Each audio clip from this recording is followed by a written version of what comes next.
ఈ ఎన్నికల్లో ఓడిపోతే డొనాల్డ్ ట్రంప్ సంచలన ప్రకటన. మునుపెన్నడూ లేనంత అన్నట్లుగా ఈసారి అమెరికా అధ్యక్ష ఎన్నికల సందడి కొనసాగుతున్న సంగతి తెలిసిందే. ప్రస్తుతం యుఎస్ లో ఎన్నికల ప్రచారం జోరుగా సాగుతోంది. ఈ క్రమంలో డొనాల్డ్ ట్రంప్, కమలా హ్యారిస్ ల మధ్య మాటల యుద్ధం పీక్స్ కి చేరుతోంది. ఈ సందర్భంగా ఓ ఇంటర్వ్యూలో డొనాల్డ్ ట్రంప్ కీలక వ్యాఖ్యలు చేశారు. అవును, అమెరికా అధ్యక్ష ఎన్నికలకు సమయం దగ్గర పడుతుండటంతో ఎన్నికల ప్రచారం జోరుగా సాగుతోంది. ఈ క్రమంలో అధ్యక్ష అభ్యర్థులు ఇద్దరి మధ్య మాటల యుద్ధాలు కొనసాగుతున్నాయి. ఈ సమయంలో ఓ ఇంటర్వ్యూలో పాల్గొన్న ట్రంప్ కీలక వ్యాఖ్యలు చేశారు. ఇందులో భాగంగా ఈ ఎన్నికల్లో ఓడిపోతే మళ్లీ పోటీ చేయబోనని అన్నారు.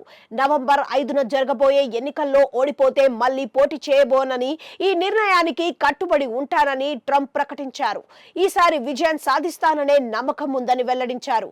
78 ఏళ్ల ట్రంప్ ఈసారి తాము ఓడిపోతామని అస్సలు అనుకోవడం లేదని, అసలు అలాంటి ఆలోచనే లేదని, తప్పకుండా గెలుస్తామని ట్రంప్ ధీమాగా చెబుతున్నారు. ఈ నేపథ్యంలోనే ఈ ఎన్నికల్లో ఓడిపోతే వచ్చే ఎన్నికల్లో తాను బరిలోకి దిగనని ట్రంప్ తెలిపారు.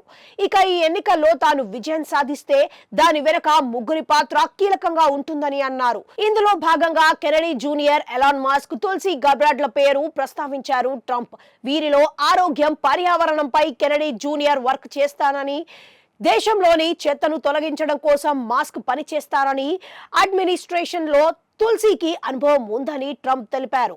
ఈ సందర్భంగా తాము అధికారంలోకి వచ్చిన 12 నెలల్లోనే ఇంధనం ధరలకు 50% తగ్గించేందుకు కృషి చేస్తామని ట్రంప్ వెల్లడించారు.